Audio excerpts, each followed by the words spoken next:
kubanga banzikiriza okumala emyaka 15 uninterrupted nga sifunye mu kutawanyizibwa ne banonda ate nga tebanonda kunonda londa naye nga kunondera ddala kubanga omulundi ogusembyeyo bampe ebitundu 85 ku 100 n'olwekyo mbeebaza nnyo kababeere bakozi ba gavumenti abantu ab'ekika kyonna gino emyaka 5 egiwedde nga mpeereza Wakiso nayambibwa n'enteekebwako n'empandibwako eddusu y'ekibiina ekipya kye twatandika by the way ekya National Unity Platform ate era nga twakitandikira mu mbeera ya bizibu kubanga era obudde bwali bwakulonda kakati ekibiina ekyo nakyo nkyebaza kubanga nkiweereza bulungi okwongereza ku bye nnakola emabega era nkakasa sikyesitazza yadde abantu ba Wakiso bonna sibeesitazza era nayogerako emabega nti ofiisi ya Wakiso ndowooza mwezi nga gwakutaano omwaka ogujja nja kubangiwaayo kubanga sirya bigambo byange era sikyasobola kubeera chairman wa wano ku district wabula era nasalawo dda n'enteesa n'abantu bangi okubeera omubaka wa parliament wa Busiro South essaza mwenzaalibwa essaza mwenziikibwa essaza mwensula nakati era mwensomedde mwenkulidde emyezi gino 6 egiwedde okuva lwe twafuna ekirowoozo ekyo si 6 gyokka kubanga n'emabega nga mwaka mulambe emabega natula ne pulezidenti wange era ne mubuulira nga sinaba kusiibula muntu mulala yenna ye gwe nasooka okubuulira ne musiibula era n'ambuuza ebirowoozo byaye ne mbimubuulira ebirowoozo byali bya mirundi 2 ani g'osuubira okutulekera ekyokubiri ani wajja odda tetuyinza kufiirwa ne mubuulira ekituufu era ne mulaga n'ensonga lwaki nzire ewaffe nangamba tujja kwongera okubyekenneenya ekyo nga nkimaze essaza ly'e Busiro South essaza lya kitiibwa nnyo bannayuganda sirowooza nti bakimanyi nti essaza eryali livuddemu presidential candidate mu masaza gonna mu Buganda lyavaamu presidential candidate lyalimu president general w'ekibiina ekisinga obukulu lyalimu minister of foreign affairs yasinga okukolera Uganda naddala mu mulembe guno ogwa president Museveni okuzzaawo ekitibwa kya Uganda n'amawanga amalala essaza lino lyalimu b'ekitibwa Mubanda era naye yaliko minister of foreign affairs nga mukungu okuva mu UN kwegamba Busiro South ebadde model constituency newe tubeeredde mu budde bw'ebyobufuzi ebibi nga ne president Museveni asibye ebibiina ye constituency ebadde evaayo n'obukulembeze obuli formidable naye mu bisanja nga 3 ebiwedde kino kye tulimu n'ebirala 2 emabega n'etandika okusereba naye ng'ekigiserebya era yeeno enkola eya gavumenti ey'okulaba nti ekutogera ebibiina okwetaayo obulungi kati okusalawo kw'abantu ne kugenda nga kukendera mwani alina okulembera essaza eryo gye tuggweredde nga tuli mu sengavuddemu ngazzeemu kukaaba kwennyini kubanga ekitibwa kya Busiro kirudde nga kivuddewo n'olwekyo okusinziira ku ebyo ebiyise era n'okwebuulirira okulowooza kubanga nze okuyimirirawo kwange mu bukulembeze kuva dda tekubadde kwange ng'omuntu era siimirangawo ku individual merit kakati nzija nga independent naye obwetengereze bwange bulina ebitongole abantu enzikiriza biki abakibeeramu nga kitegeeza mbadde nkulembera nga nvunaanyizibwa abantu bangi era bye mbadde nkola nsiba nkyogera lunye omuntu nga ne bwanyiigira n'anvuma olw'ebigendererwa bye biri selfish nga simufaako kubanga mmanyi nti bempeereza bantegeera era nange mbategeera nga mbaweereza bulungi n'olwekyo mu kwebuuza okwo mwe tuviiriddeyo n'enteekateeka eno ey'okugamba nti n'abantu ba Busiro South bennyini kubanga era olaba gye bujjako nja kulangirira lwe tunalonkinga manifesto naye nja kuba mbabuulira nga ndi n'abantu abo nga nabo babategeeza lwaki ddala bandirowoozezza nti nzije nkulembere essaza eryo. Of course obumanyirivu bwenfunye nga ndi wano ku district nga ssentebe bw'obugattako okuba nti nzaaliddwa n'enkulira ne bakadde bange ne bajjajja bange okubanga eyo gye baziikibwa kinyambye okumpa omukisa ogw'okusoma embeera ngisoma nga ngisoma mu gavumenti eya wakati ngisoma mu local government nengisoma ne mu kitundu mu embeera bw'oba oweereza gavumenti okolera ku mateeka naye osobola okumanya ebizibu ebiva kubanga najja wano nga district za Uganda zifuna ebitundu 17 ku ssente za bajeti ya Uganda nentandika okukaayana ne Adolf Mwesigye yali minisita waffe nga mbasaba batuuse eddoboozi ly'okutwongeza ssente kubanga ffe tukola emirimu egiruma abantu mu kifo ky'okuzongeza olwaleero ngenza okusalawo nve wano nga baweereza ebitundu 7 ku 100 newe bajja mu nkungana kati nga banonyo bulunga baga nti district tujiwa sente ate ebitundu 7 ku 10 ebitundu 8 ku zo ziba sente za misaala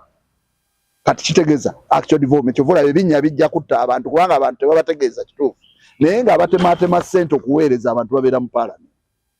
so mu parliament ndaba yentalo nyingi naye siraba nga muntu asituka agamba nti wait a moment tuyinza tutya okubanga gye tuva gye tukiikirira tubawa siringi 7 ne tusigaze 9 kakati zezo sente zolaba abantu bagabana zezo sente zolaba abantu bali mu mpenko no one is addressing okujja kera nebaza nnyo nalima because of a product of local government ye kabade mu parliament nga advocating the local government bana Uganda tebanna kimanya ntino bwoba tolwaniride local government nga tokikolera mu parliament okufuna omutemo omutuufu bajja na kusigala n'amalwaliro amalwadde bajja kusigala ne amalwaliro agatali mu bikozesebwa n'eddagala n'olwekyo ekyo kye kimpadde okuyiga n'entegeera nga sigendayo lwakutuukiriza mukolo naye ŋŋendayo kubanga ekisooka nze ogwange ngukoze najja wano nga NRM eri bitundu 7 ku 10 mu Wakiso district n'enkola butaweera saapapa genda mu parliament nga kyendiko nkimanyi ntuuse olwaleero mu kulonda okuwedde opposition yatwala Wakiso 100%. By the way, no presidential candidate yafuna emitwalo 40 mu district ya Wakiso. Museveni afuna 12 Museveni yafuna 12 president wange. Constituencies zonna ne tuzitwala emwe yatwalibwa Ssemujju nga naye alowooza nga ffe nga kitegeeza nti enteekateeka y'obukulembeze ebadde ennungi. Kanso gye najjamu nagijjamu ebitundu 8 nga ya NRM. Era we natandikira okuva ku speaker bukiiko bonna nga NRM babukulembeze. Nenkola nga tewali nontalo kubanga siri musamaavu.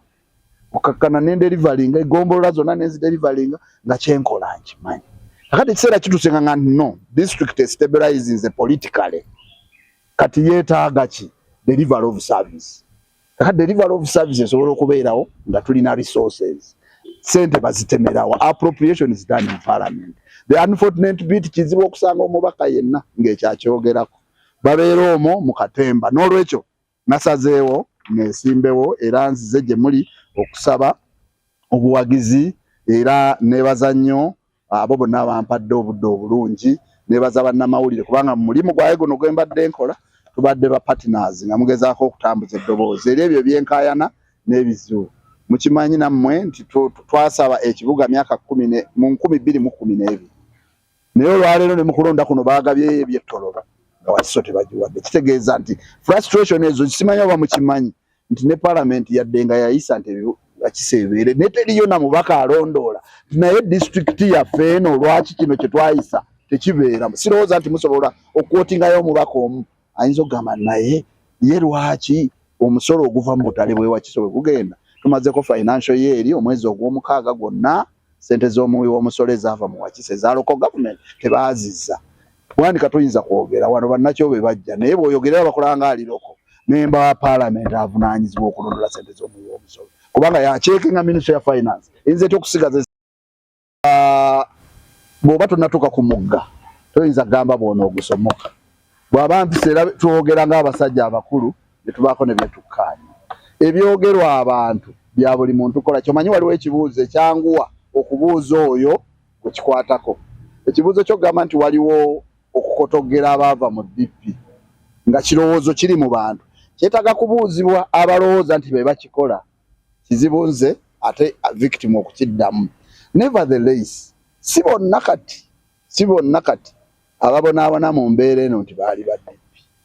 okiwulidde kitegeeza nti waliwo ebizibu bingi ebiri emabega w'ensonga eno kyova olaba nga nze nagaanye okudda mu ba individuals Uganda nnene okusinga abantu nti n'olwaleero ffenna mu myaka nga 20 tuyinza obutabana mu politics naye nga yensi egira ki weeri n'olwekyo nze ndowooza kye neesibako kiri kimu naye endowooza gy'oleeta nti bagoba ba DP endowooza eriwo nti aba Buganda balina attachment ku Mmengo endowooza naye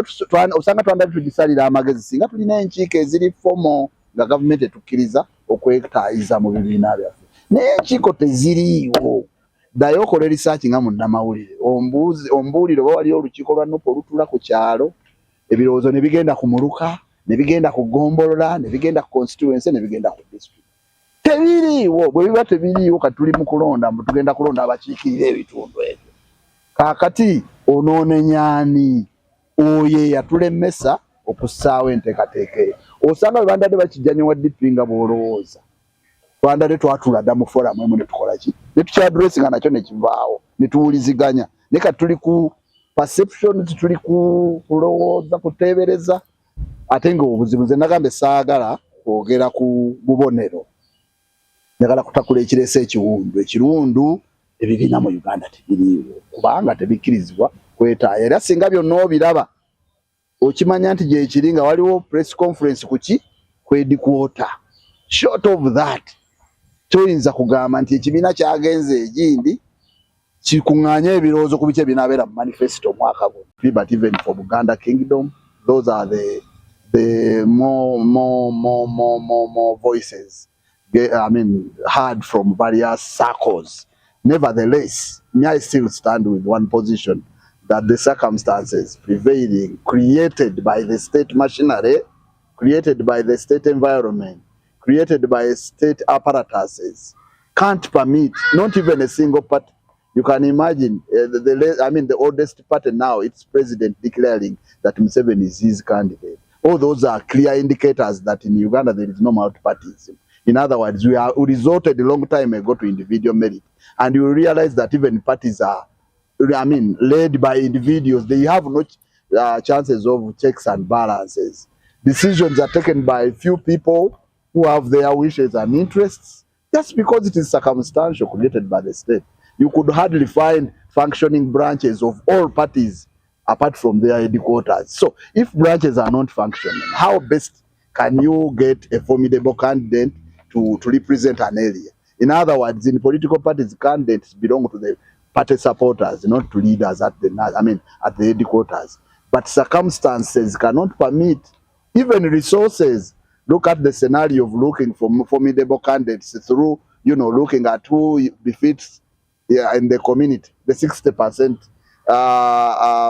phenomenon. One would ask, where are the resources in the entire Uganda for the party to have experts, trained researchers to go in the whole of Uganda to look for the people who are, supported by the masses? You get because it requires professional people who are trained in research to have what we would call scientific results, which have what we call in research, what we call empirical evidence.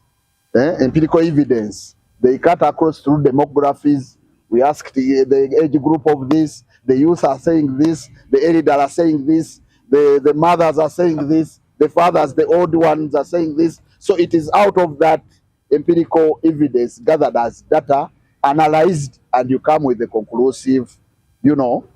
findings. And those conclusives can tell who is the candidate. But now let us, as sober people, think deeply. How could the party manage, first of all, to get resources, human and financial, then the time to traverse the entire country, to look at people, how they are performing in the hands of the people supporting on the ground? So all those are myths, which I appreciate and say it is not the party, but it's the state which has created such situation that has not provided a conducive environment for us to prepare ourselves. So we cannot stay lamenting. I say